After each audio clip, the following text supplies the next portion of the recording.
Manusia merupakan salah satu dari sekian makhluk yang diciptakan oleh Tuhan.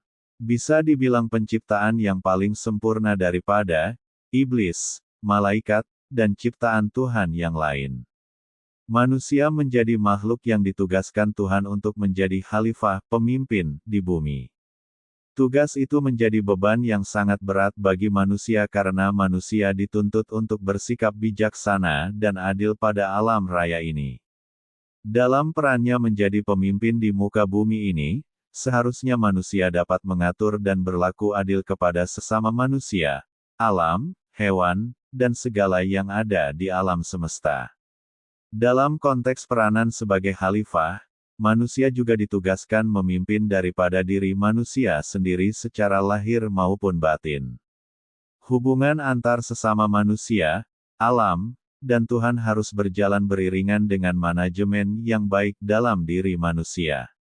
Bagaimana harus bersikap kepada manusia agar tidak terjadi kekacauan ataupun konflik. Kemudian, bagaimana sikap terhadap alam agar ekosistem di dalam alam semesta berjalan dengan semestinya. Selanjutnya, bagaimana bersikap kepada Tuhan agar mendapatkan ridho dan cintanya.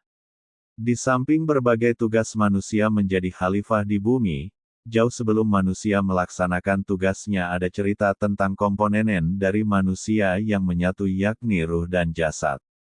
Pada mulanya penciptaan manusia di dunia ini merupakan perjalanan ruh yang panjang. Asal-muasal manusia di bumi telah melewati fase-fase yang sedemikian rupa. Dalam kitab klasik karya Syekh Abdul Qadir Al-Jilani, yang berjudul Sirul Asrar, di pendahuluan hingga bab 3 dijelaskan tentang fase penciptaan manusia oleh Tuhan. Pada dasarnya Tuhan pertama kali menciptakan ruh Muhammad dari cahaya jamal keindahannya, sebagaimana dalam hadis qudsi yang menyatakan, "Aku ciptakan ruh Muhammad pertama kali dengan cahaya wajahku." Ruh Muhammad merupakan bentuk terbaik dan hakiki di alam lahut. Alam lahut adalah negeri asal Al-Watan Al-Asli. Setelah 4000 tahun dari penciptaan ruh Muhammad, Tuhan menciptakan Arsy, diciptakan dari pancaran cahaya ruh Muhammad.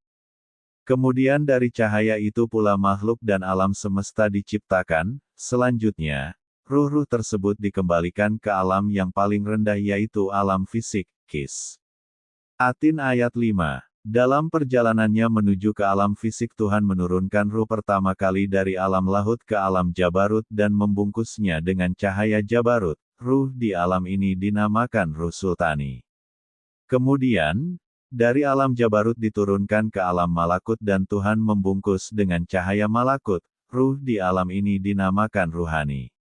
Selanjutnya, dari alam malakut diturunkan ke alam mulki dan Tuhan membungkusnya dengan cahaya mulki. Ruh di alam ini disebut ruh jismani. Terakhir, Tuhan menciptakan jasad dari tanah Kis. Taha ayat 55. Ditiupkanlah ruh ke dalam jasad sehingga ruh masuk ke dalamnya atas perintah Tuhan Kis. Al-Hijr ayat 29. Ketika ruh sudah bersatu dengan jasad, ia lupa tak peduli lagi dengan perjanjiannya dengan Tuhan. Pada saat Allah menyatakan sebagai Tuhan, kemudian dibenarkan oleh manusia, Kis. Al-A'raf ayat 72.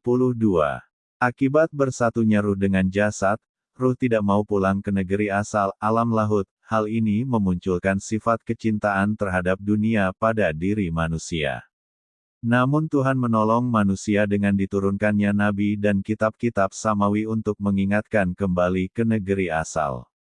Ini menjadi fungsi dari agama untuk mengingatkan dan memberi petunjuk untuk kembali ke negeri asal. Jika dikaitkan dengan teori psikologi agama yakni teori God Spot, yang menyatakan bahwa di dalam otak manusia yang terdalam terdapat titik Tuhan, dengan titik itu menjadikan manusia ingat kepada Tuhan. Di dalam Al-Quran dijelaskan bahwa manusia pernah mengakui bahwa Allah adalah Tuhan mereka.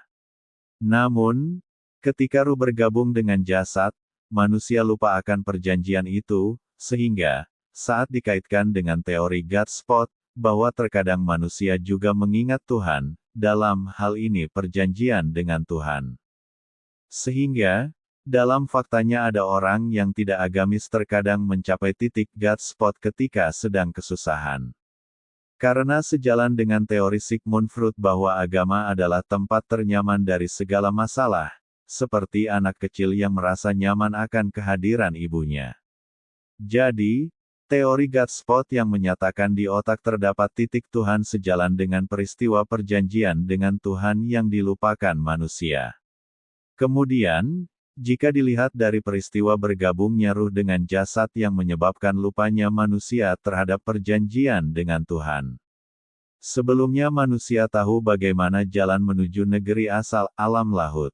Namun, dengan masuknya ruh ke jasad menjadikan manusia lupa dan kehilangan arah hidup di dunia menuju negeri asal alam lahut.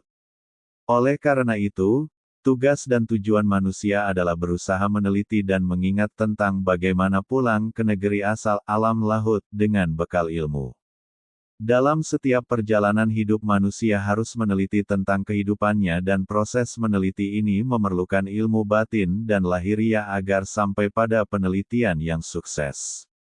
Tugas manusia di bumi selain menjadi pemimpin, yakni senantiasa menuntut ilmu. Hal ini sejalan dengan hadis Nabi bahwa menuntut ilmu adalah kewajiban dari setiap muslim, juga hadis yang menyatakan tuntutlah ilmu dari buayan hingga liang lahat.